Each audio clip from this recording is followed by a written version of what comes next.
te calar, pois você prega a verdade e o amor. E aonde quer que vá, Jesus vai te fazer vencer. E aonde quer que estejas, nós estaremos aqui orando por você. Missões, eterno Deus, maravilhoso Pai, em nome de nosso Senhor Jesus, nós lhe pedimos, Senhor de coração, para que tu guardes a cada Gideão, livra-os do mal, cubra-os com teu amor, para que as almas rendam a ti, Senhor. Estes sinais seguirão os que crerem. Em meu nome expelirão o demônio e falarão novas línguas, pegarão serpentes, se beberem alguma coisa mortífera não causará dano algum, colocarão as mãos sobre os enfermos e os curarão. E ninguém pode te parar, pois trabalha pro Senhor. Ninguém pode te calar, pois você prega a verdade e o amor. E aonde quer que vá, Jesus vai te fazer vencer. E aonde quer que estejas, nós estaremos aqui orando por você. Missões.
seja Deus. Aleluia. Nós precisamos entregar a nossa vida no altar do Senhor como realmente uma oferta de amor.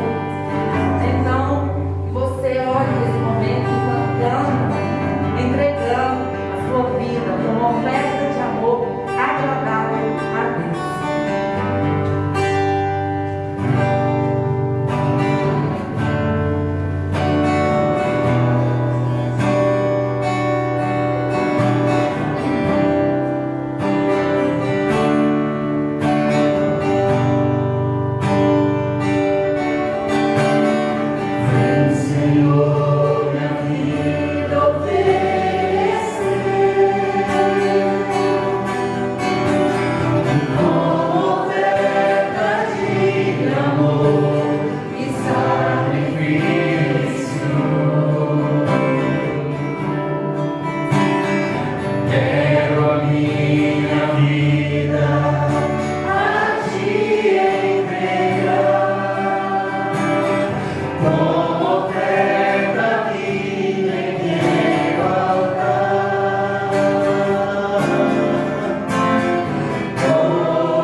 nome, Senhor.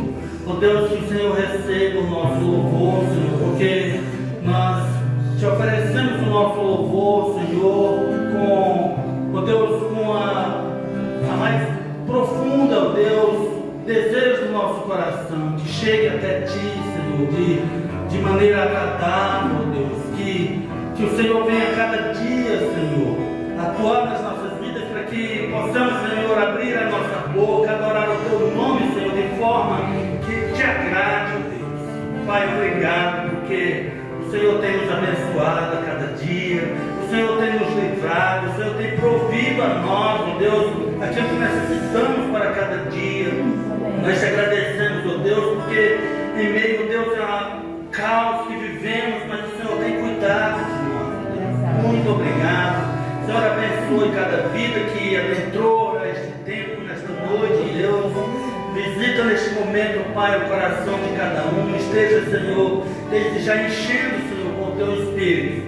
E continua conosco, Senhor, nesta noite, onde, ó Deus, ainda vamos, ó Deus, ouvir aqui a Tua palavra, ainda vamos nos saciar, Senhor, da Tua presença. Continua, Senhor, em nosso meio. Nós queremos, ó Pai, que o Senhor, ó Deus, continue aqui, Senhor, neste momento, abençoando, Pai, a cada um, Senhor, provendo, Deus, removendo, Pai, sentimentos, removendo tudo que não Te agrade, para que assim, ó Deus, possamos Te servir o culto abençoado, o culto, ó Deus, individual, como o Senhor fala na Tua palavra, Senhor. Nós devemos prestar o nosso culto individual ao Senhor, mesmo estando juntos, Pai, mas cada um deverá prestar o seu culto ao Senhor, e que assim seja nesta noite aqui, Senhor, porque o Teu Espírito, a Tua unção, Senhor, venha nos envolver aqui nesta noite, Pai. Nós Te agradecemos por tudo e Te pedimos, Senhor, mais uma vez, e continua conosco, é o que eu Te peço, em nome de Jesus, amém. Saúde os irmãos com a graça e a paz do nosso Senhor e Salvador Jesus Cristo. Amém? Amém. Quero dizer que é motivo de grande alegria estar junto com os irmãos aqui nesta noite para louvar a Deus. Louvamos a Deus por tudo que já ouvimos nesta noite. As canções, o louvor, os dízimos, as ofertas, o encerramento da campanha, e agora eu peço atenção dos irmãos para a palavra de Deus. Abra a sua Bíblia no primeiro livro dos Reis, capítulo 19, versículos de 1 a 18. Primeiro livro dos Reis, capítulo 19,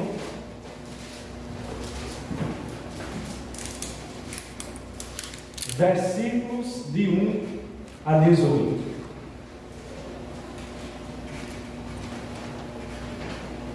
Abra a sua Bíblia, acompanhe a leitura e mantenha a sua Bíblia aberta, para que nós possamos examinar a palavra de Deus. Diz assim: Acabe fez saber a Jezabel tudo quanto Elias havia feito, e como matara todos os profetas à espada. Então Jezabel mandou um mensageiro a Elias a dizer-lhe: façam-me os deuses como lhes aprouver, se amanhã a estas horas não fizer eu a tua vida como fizeste a cada um deles. Temendo, pois, Elias, levantou-se e, para salvar sua vida, se foi e chegou a Berseba, que pertence a Judá. ali deixou o seu moço. Ele mesmo, porém, se foi ao deserto, caminho de um dia, e veio e se assentou debaixo de um zimbro, e pediu para si a morte, e disse: basta, toma agora, ó Senhor, a minha vida, pois não sou melhor do que os meus pais. Deitou-se e dormiu debaixo do zimbro. Eis que um anjo o tocou e lhe disse: levanta-te e come. Olhou ele e viu junto à cabeceira um pão cozido sobre brasas, em brasa, e uma botija de água. Comeu, bebeu e tornou a dormir. Voltou segunda vez o anjo do Senhor, tocou e lhe disse: levanta-te e come, porque o caminho te será sobremodo longo. Levantou-se, pois, comeu e bebeu, e com a força daquela comida caminhou 40 dias e 40 noites até Horebe, o monte de Deus. Ali entrou numa caverna, onde passou a noite, e eis que lhe veio a palavra do Senhor e lhe disse: que fazes aqui, Elias?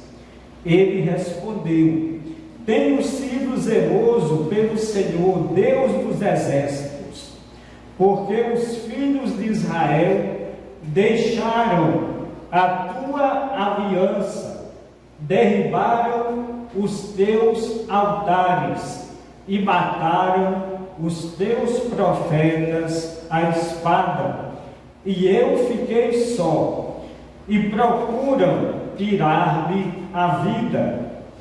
Disse Deus: sai e põe-te neste monte perante o Senhor. Eis que passava o Senhor, e um grande e forte vento fendia os montes, e despedaçava as penhas diante do Senhor. Porém, o Senhor não estava no vento. Depois do vento, um terremoto, mas o Senhor não estava no terremoto. Depois do terremoto, um fogo, mas o Senhor não estava no fogo. E depois do fogo, um cício tranquilo e suave. Ouvindo, Elias envolveu o rosto no seu manto, e saindo pôs-se à entrada da caverna. Eis que lhe veio uma voz e lhe disse: que fazes aqui, Elias? Ele respondeu: tenho sido em extremo zeloso pelo Senhor, Deus dos exércitos, porque os filhos de Israel deixaram a tua aliança, derribaram os teus altares, mataram os teus profetas à espada, e eu fiquei só, e procuram tirar-me a vida. Disse-lhe o Senhor: vai, volta ao teu caminho para o deserto de Damasco, e chegando lá, unge Azael rei sobre a Síria, e Jeú filho de Nissim ungirás rei sobre Israel, e também Eliseu filho de Safate de Abel-Meolá ungirás profeta em teu lugar. Quem escapar à espada de Azael, Jeú o matará. Quem escapar à espada de Jeú, Eliseu o matará. Então digo que também conservei em Israel 7.000, todos os joelhos que não se dobraram a Baal e toda boca que não o beijou. Amém. No domingo passado, o título da mensagem que eu preguei foi Causas e Consequências do Desequilíbrio Emocional. E domingo passado nós falamos que o desequilíbrio emocional é causado pela falta de fé nas promessas de Deus. Que o desequilíbrio emocional é causado pela maneira como reagimos àquilo que ouvimos de outras pessoas. Também que o desequilíbrio emocional gera relações ou reações perigosas. Também dissemos que o desequilíbrio emocional gera desgastes naqueles que procuram se manter emocionalmente equilibrados. O desequilíbrio emocional nos impede de ouvir bons conselhos. E também dissemos que o desequilíbrio emocional pode trazer consequências tristes e duradouras. Hoje continuaremos falando sobre este tema, o desequilíbrio emocional. O título da mensagem de hoje é Vencendo o Desequilíbrio Emocional. Vencendo o desequilíbrio emocional. Antes de discorrermos sobre o assunto, eu quero falar um pouco da biografia do profeta Elias. Elias foi um profeta conhecido por ter realizado grandes feitos em nome do Senhor. Por exemplo, ele fez fogo cair do céu. Ele orou para que não chovesse, e não choveu por 3 anos e meio. Depois ele orou para chover, e caiu uma abundante chuva. Multiplicou o azeite e a farinha de uma pobre viúva. Trouxe de volta à vida o filho desta viúva que havia morrido. Fez as águas do rio Jordão se abrirem e foi arrebatado ao céu numa carruagem de fogo. Antes de ser arrebatado, deixou o seu manto com Eliseu, profeta que o sucedeu. Nos evangelhos Elias aparece juntamente com Moisés no Monte da Transfiguração, naquela passagem onde Jesus sobe ao monte e ali ele se transfigura e aparece Moisés e Elias conversando com Jesus. Elias é o símbolo de todos os profetas do Antigo Testamento. O profeta Elias viveu no tempo do reinado de Acabe em Israel, reino do norte. E sua história está relatada na Bíblia, mais precisamente no livro de 1 Reis. Sua profecia consistia em chamar os israelitas ao arrependimento, para que abandonassem os falsos deuses como Baal e adorassem ao Senhor, o verdadeiro Deus.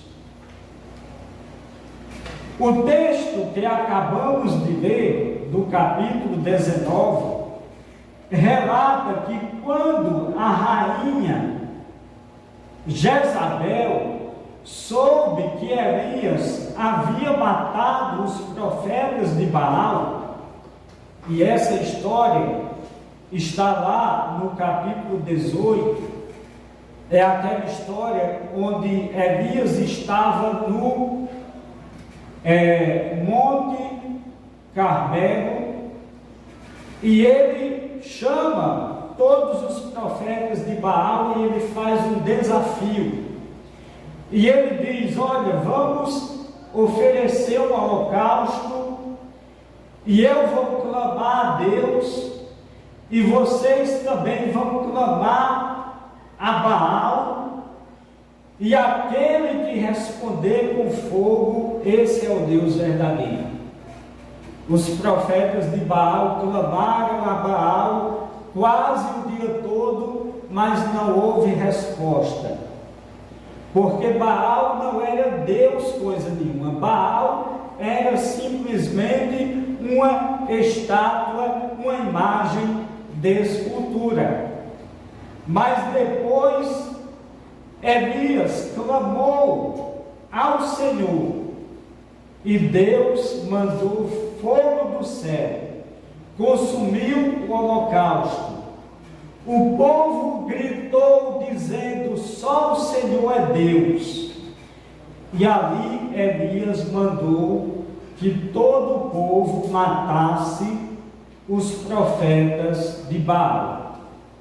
Muito bem, quando Jezabel soube disso, ficou furiosa e jurou pelo nome de seu Deus, que era Baal, que mataria Elias de qualquer maneira. Jezabel era casada com Acabe, o rei de Israel. Ela era a rainha. Ela não era israelita, era fenícia. E por influência dela, o culto ao falso deus Baal estava dominando Israel.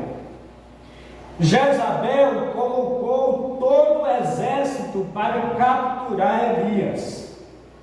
A violenta perseguição deixou o profeta depressivo. Ele fugiu de Israel e foi até o deserto de Berseba. Dali do deserto ele foi até o Monte Horebe, que era o Monte Sinai, aquele mesmo lugar onde muitos anos atrás Moisés sobe para receber as tábuas da lei de Deus. Lá no Monte Horebe, Elias se esconde na caverna, e ainda no deserto Elias pede a morte. Ele pede a Deus para tirar a sua vida. Elias ficou depressivo por causa do desequilíbrio emocional. O desequilíbrio emocional tem suas causas, seus sintomas, e existem formas de vencê-lo.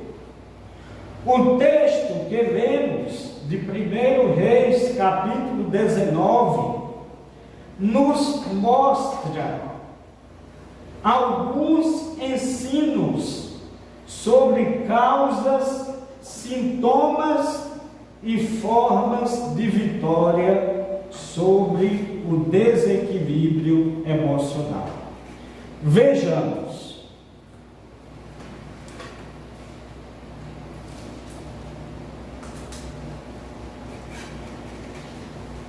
Em primeiro lugar, o desequilíbrio emocional pode surgir como consequência de ameaça e oposição. Alguém leia 1 Reis, capítulo 19, versículo 1 e 2.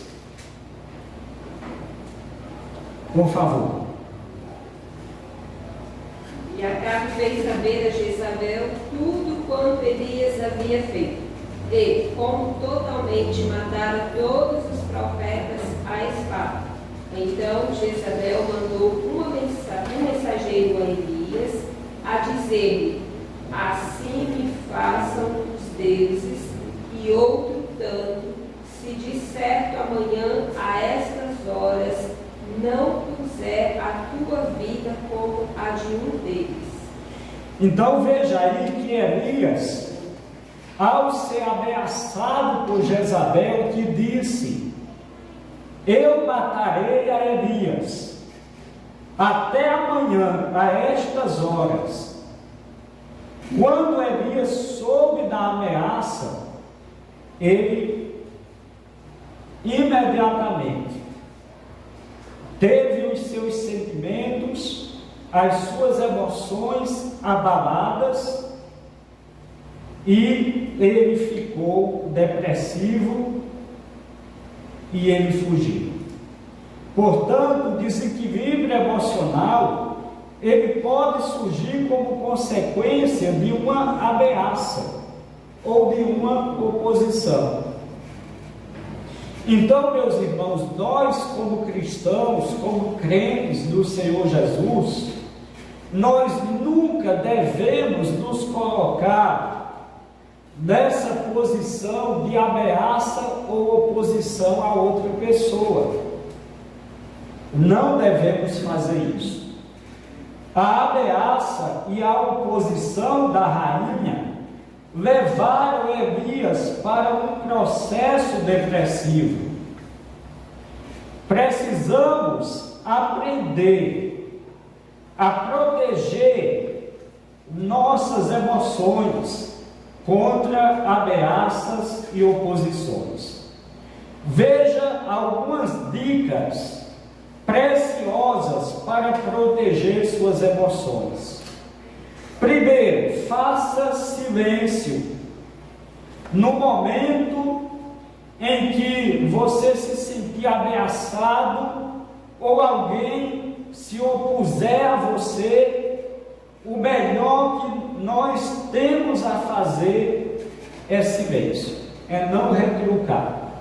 Muitas vezes nós retrucamos por causa da nossa natureza caída, da nossa natureza pecaminosa, mas não é o melhor caminho. Também evite conversas que o façam ficar emocionalmente negativo. Aquelas conversas negativistas, pessimistas, onde não há perspectiva de melhora, onde só se vê escuridão, onde não se vê nem se fala sobre esperança, sobre uma luz no fim do túnel, mas só fala de coisas negativas, de perspectivas negativas. Devemos evitar conversas que nos façam ficar emocionalmente negativos. Nós estamos vivendo em um momento em que as conversas tendem a isso. Só o que nós ouvimos falar é pandemia. Só o que nós ouvimos falar é de pessoas doentes, de pessoas que morrem. Mas existe também pessoas que ficam curadas. Existe também pessoas que estão vencendo, que estão sobrevivendo.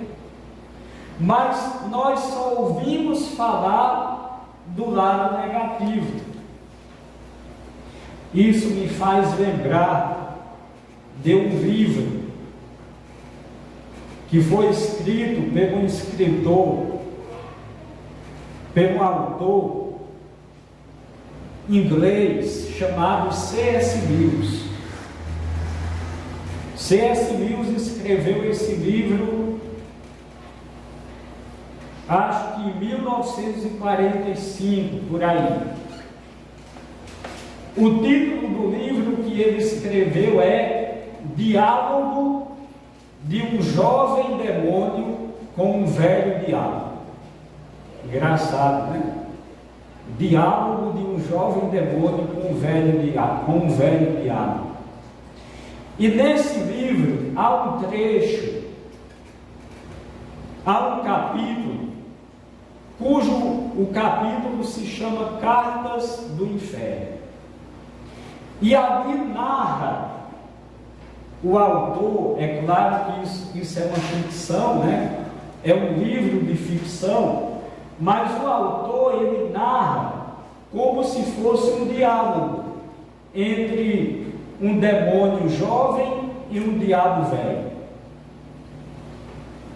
E aquele demônio jovem pergunta para o diabo velho: como foi que você conseguiu levar tanta gente para o inferno nesta época?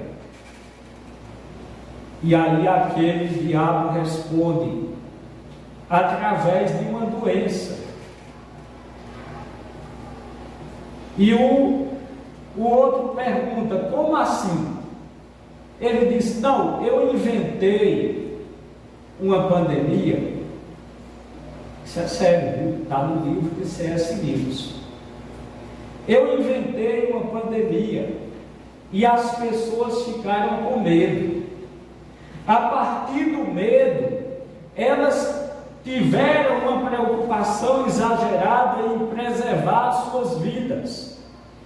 E elas não se abraçavam mais, não se ajudavam mais, não conversavam mais, não visitavam mais umas às outras. E o medo foi tão grande que eles se isolaram, de maneira que para eles era mais importante viver mais um dia miserável do que olhar para o que realmente importava. E o medo fez isso com eles. Irmãos, C.S. Lewis escreveu isso em 1945 e parece até que era uma profecia, pois é o que nós estamos vivendo. Afaste-se de pessoas tóxicas. O que é uma pessoa tóxica? É uma pessoa que ela, com o seu comportamento, com as suas palavras, com a sua maneira de ser, ela faz mal às suas emoções.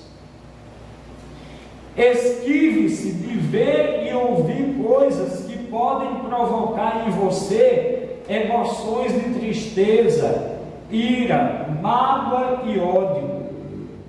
Procure afastar de sua mente lembranças de momentos ruins.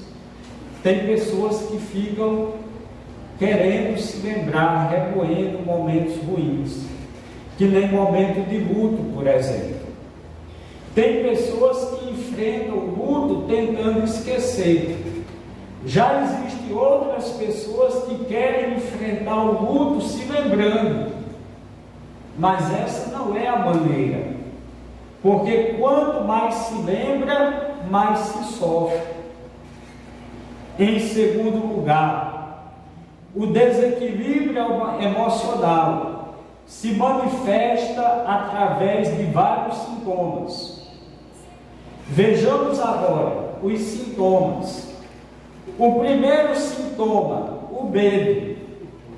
Alguém leia 1 Reis, capítulo 19, versículo 3. E vendo ele, se levantou para escapar com vida e foi. E veio a Berseba, de Judá e deixou ali o seu morto. Isso, então fala aqui do medo que Elias teve. Temendo, pois, Elias levantou-se para salvar a sua vida. Ele teve medo de perder a sua vida. E se foi e chegou até Beceba. Eu quero explicar para os irmãos, se tivesse um mapa aqui seria melhor, a viagem que Elias fez por causa do medo. Ele estava no norte de Israel. Quando ele soube que Jezabel queria matá-lo, ele foge em direção ao sul. E ele anda aproximadamente entre 250 a 300 quilômetros até Beceba, andando a pé. Chega lá em Beceba, ele deixa o seu ajudante e ele vai mais para dentro, mais para o sul, até o deserto. Mais aproximadamente uns 50 a 100 quilômetros. Chegando lá no deserto, ele se deita debaixo de uma árvore e pede a morte. Diz: Senhor, tira a minha vida, eu não sou melhor do que os meus pais. Ali debaixo daquela árvore, ele pega no sono, e quando ele acorda, um anjo do Senhor tem ali um pão e uma botija d'água e manda ele comer. Ele come. Depois que ele come, ele volta a dormir. E depois, quando ele acorda, tem mais pão para ele comer, trazido pelo anjo. E depois que ele come, o anjo diz: levanta-te, porque a caminhada será muito longa. E ele vai ainda mais para o sul, caminho de 40 dias. E ele chega ao Monte Horebe. E lá no Monte Horebe ele se coloca em uma caverna. Tudo isso por causa do medo. Tudo isso por causa do medo. Mas sobre o medo, eu quero fazer algumas afirmações. Deus é maior do que o medo. Deus é maior do que o medo. Salmo 56, versículo 3 e 4 diz assim. Abra aí a sua Bíblia. Salmo 56, versículo 3 e 4. Diz assim: em me vindo o temor, hei de confiar em ti, em Deus, cuja palavra eu exalto. Neste Deus ponho a minha confiança, e nada temerei. Que me pode fazer o mortal? Então Deus é maior do que o medo. Nós devemos, no momento de medo, confiar no Senhor. Deus é maior que todos os perigos. Tudo de ruim que pode acontecer neste mundo não se compara com a glória da eternidade. Houve um dos pais da igreja chamado Justino Mártir, porque ele foi martirizado. Uma vez ele disse: podem matar-nos, mas não podem fazer-nos mal, porque Deus é o nosso dono. Mesmo que tirem a nossa vida, mas é apenas esta vida terrena. A vida eterna que nós temos, ninguém pode tirar de nós. Então Deus é maior do que o medo. Deus protege. Então temos que ter isso na nossa mente. Deus protege. Salmo 23, versículo 4. Abra a sua Bíblia. Salmo 23, versículo 4 diz assim: ainda que eu ande pelo vale da sombra da morte, não temerei mal algum, porque tu estás comigo. O teu bordão e o teu cajado, ou a tua vara e o teu cajado me consolam. Você não vai à luta sozinho, meu irmão. Deus está com você, lhe protegendo e lhe ajudando a superar as dificuldades. É verdade que muita gente foi infectada, sim. É verdade que muita gente morreu, sim. Mas você está vivo. E isso é prova que até aqui o Senhor tem lhe protegido. Deus nunca abandona. Deuteronômio 31, versículo 8. Abra aí. Deuteronômio 31, versículo 8.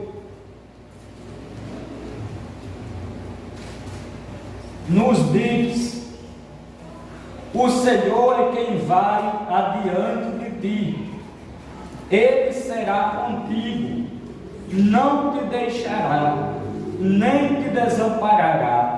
Não temas, nem te atemorize. Merece ler de novo.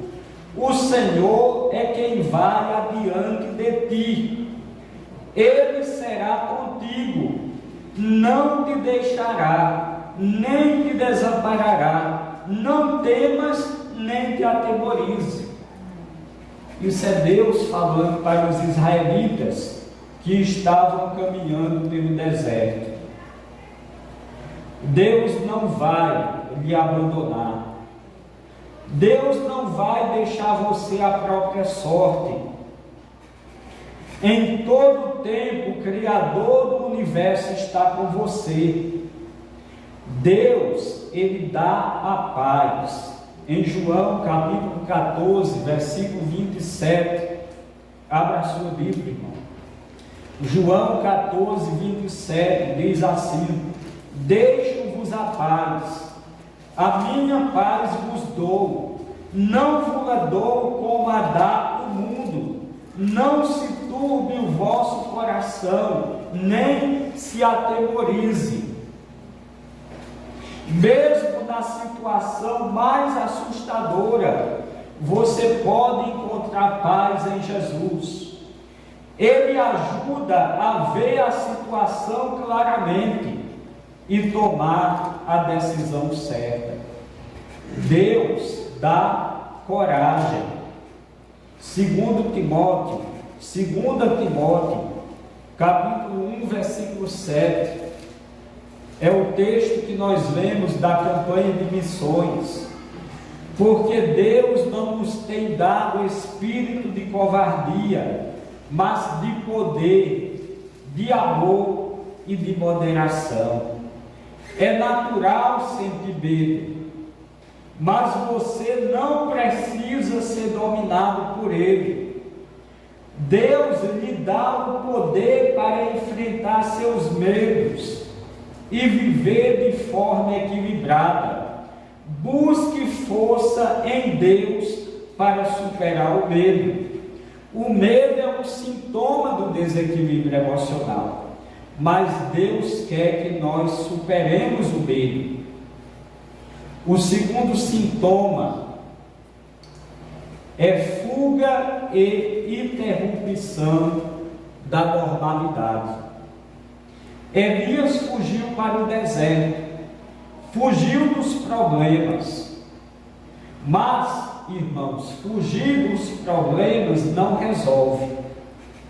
Interromper a rotina diária para se esconder não é a solução. Então tem pessoas que faz isso, né? Se acha incapaz de resolver os problemas, ou não confia em Deus para lhe ajudar, sente medo e foge, interrompe a normalidade, se prostra numa cama, se deita numa rede, deixa de ir para o trabalho, fica num canto chorando, foge, mas fugir não é a solução. O terceiro sintoma é a ausência do prazer de viver. A ausência do prazer de viver. Foi o que aconteceu com Elias. Ele mesmo se foi ao deserto, caminho de um dia, e veio e se assentou debaixo de um zimbro, e pediu para si a morte, e disse: basta, toma agora, ó Senhor, a minha alma, pois não sou melhor do que meus pais. 1 Reis, capítulo 19, versículo 4. Moisés, Jó e outros homens de Deus também pediram a morte. Mas essa é uma oração tola. É a oração mais tola que alguém pode fazer, essa, pedir a morte. Outros sintomas do desequilíbrio emocional: alteração do sono, ficar sem dormir, alteração do apetite, ficar sem comer, isolamento, desânimo, lamentação, autocomiseração, que é sentir pena de você mesmo, falta de sensibilidade espiritual, não orar mais, não confiar mais na oração, não ler mais a palavra de Deus.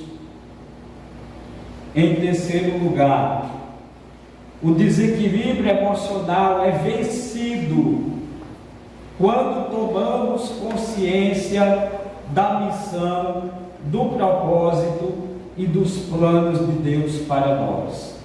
Alguém veja 1 Reis, capítulo 19, versículos 15 e 16. 1 Reis, capítulo 19, versículos 15 e 16.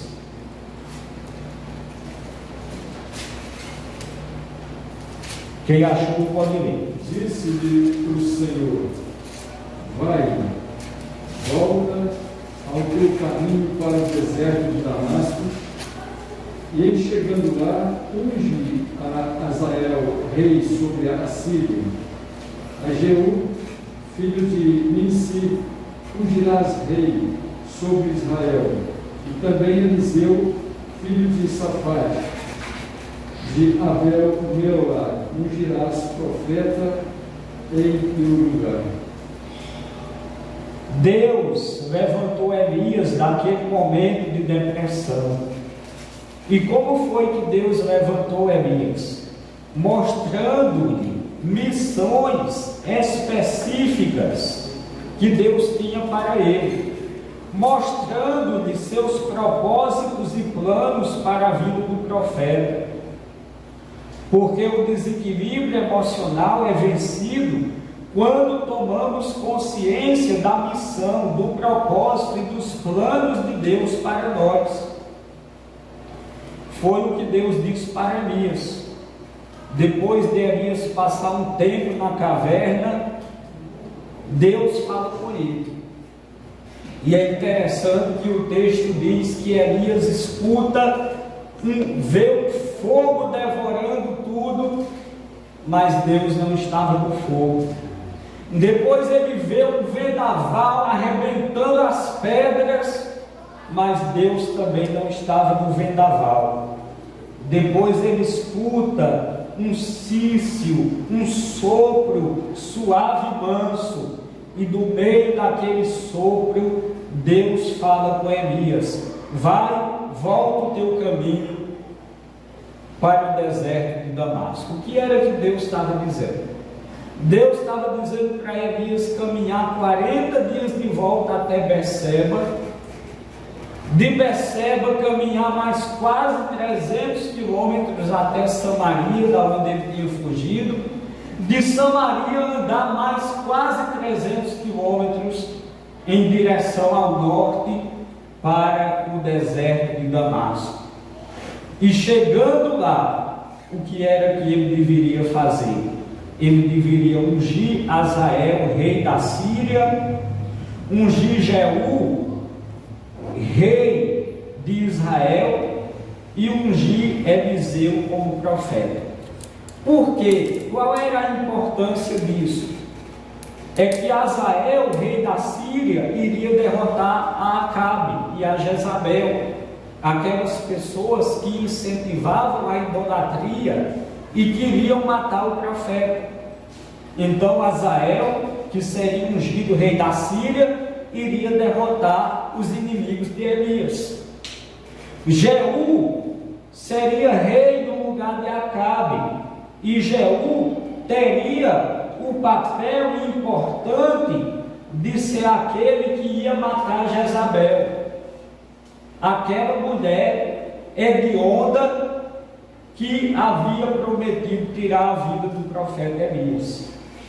E Eliseu, ungido como profeta, seria profeta no lugar de Elias, quando Elias fosse arrebatado para o céu, porque Elias não morreu, ele foi levado para o céu vivo, numa carruagem de fogo. Então Deus tem uma missão para cada um de nós, Ele tem propósitos e planos para as nossas vidas. Busquemos conhecê-los e saiamos a conquistá-los. Que fazes aqui, Elias? Deus perguntou quando ele estava na caverna. Saiamos da caverna e sigamos para cumprir os propósitos de Deus para nós. Você sabe qual é o propósito de Deus para a sua vida? O propósito de Deus para a minha vida é ser um pregador. E eu tenho procurado cumprir esse propósito, pregando a palavra de Deus. Mas para cada um de nós, Deus tem um propósito. Talvez o seu propósito seja apoiar o ministério na igreja, com os seus dons, com os seus talentos, com os seus recursos.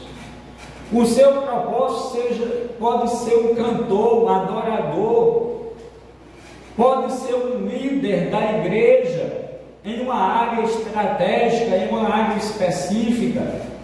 Pode ser um pai de família, uma mãe de família que cuida bem dos seus filhos e da sua casa. Quando você sabe qual é o propósito de Deus na sua vida, e quando você dá importância a esse propósito, então você tem uma arma poderosa para vencer o desequilíbrio emocional. Porque o desequilíbrio emocional é vencido quando tomamos consciência da missão, do propósito e dos planos de Deus. Em quarto e último lugar, o desequilíbrio emocional é vencido quando cremos que Deus está agindo. Ainda que com os olhos naturais não estejamos conseguindo perceber a ação de Deus, mas devemos crer que Deus está agindo. 1 Reis, capítulo 19, versículo 18, foi o último versículo que nós vemos do texto. Alguém pode ler com bastante força no pulmão? Também eu fiz ficar em Israel 7.000, todos os joelhos que não se dobraram a Baal, e toda a boca que o não beijou. Isso. Elias pensava que só ele se mantinha fiel ao Senhor. Pensou que ninguém mais estivesse abrindo o coração para o agir de Deus. No entanto, Elias estava enganado, Deus estava agindo. Mesmo que Elias não estivesse vendo, havia ainda 7.000 que não tinham se dobrado diante de Baal. Como eu já disse, Baal era um falso deus, uma imagem de escultura. Jezabel, aquela rainha perversa, incentivava os israelitas a abandonarem o Senhor para adorar Baal. E Elias pensou que todo mundo estava adorando a Baal, só ele era fiel ao Senhor. Mas agora o Senhor revela para ele: eu reservei para mim 7.000 pessoas em todo Israel que não se dobraram diante de Baal, que não beijaram a estátua de Baal. Ainda que Elias não estivesse percebendo, Deus estava agindo. Ainda que nossos olhos naturais não estejam conseguindo ver o agir de Deus, Ele está agindo. E esta convicção de que Deus está agindo nos leva a vencer o desequilíbrio emocional. Deus quer que vençamos o desequilíbrio emocional.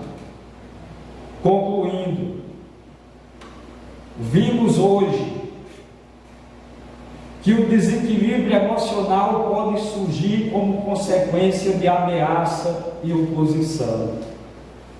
Que o desequilíbrio emocional se manifesta através de vários sintomas: medo, fugir das situações, fuga. Vimos também que o desequilíbrio emocional é vencido quando tomamos consciência da missão, do propósito e dos planos de Deus para nós. E que o desequilíbrio emocional é vencido quando cremos que Deus está agindo. Então creia que Deus está agindo. A palavra de Deus diz lá em Isaías que desde a antiguidade não se viu um Deus igual ao Senhor, que trabalha a favor daqueles que nele esperam. Meu irmão, você pode não estar vendo, mas Deus está agindo. Creia nisso. Ainda que com os nossos olhos naturais não estejamos conseguindo perceber a ação de Deus, mas Ele está agindo. Então eu quero encerrar dizendo o que eu disse semana passada no encerramento da mensagem. Quando você sentir algum tipo de desequilíbrio emocional, busque ajuda. Não guarde somente para você. Busque ajuda. Busque ajuda primeiro na oração. Dobre os seus joelhos e ore. Busque ajuda na leitura devocional da palavra de Deus. Palavra de Deus que traz esperança. Busque também ajuda do aconselhamento pastoral. Se você precisar, eu estou à sua disposição. Mas se for um problema de saúde emocional, de saúde mental, você deve também buscar um psicólogo, um psiquiatra. Isso não quer dizer que você está doido, não. Mas se estiver, também é válido. Deve procurar ajuda. Meus irmãos, Deus quer que você vença o desequilíbrio emocional. Então não faça como Elias. Não fuja. Não peça para Deus tirar a sua vida. Não se coloque na caverna. Não tenha medo. Espere em Deus e creia que Ele agirá em seu favor. Amém? Eu quero encerrar dando um aviso. Domingo que vem, preste bem atenção nisso. Domingo que vem, pela manhã, a partir das 9 horas da manhã, aqui na igreja do templo, nós teremos um culto da ressurreição, porque no próximo domingo é o domingo de Páscoa. Então nós teremos o culto da ressurreição, comemorando e relembrando a morte, o sepultamento e a ressurreição de Jesus. Eu quero pedir que os irmãos que cantam, grupo de louvor, irmão João, estejam aqui para cantar, para louvar a Deus, para nos ajudar. Quero pedir também que todos os irmãos venham, porque vamos celebrar a ceia do Senhor, tanto pela manhã quanto à noite. Amém? Que a graça de nosso Senhor Jesus Cristo, o amor de Deus o Pai e as doces consolações do Espírito Santo sejam com todos, agora e sempre. Amém. Que o Senhor o abençoe, que o Senhor o guarde, que o Senhor derrame sobre você a sua misericórdia. Vá em paz, que Deus o abençoe. Amém. Você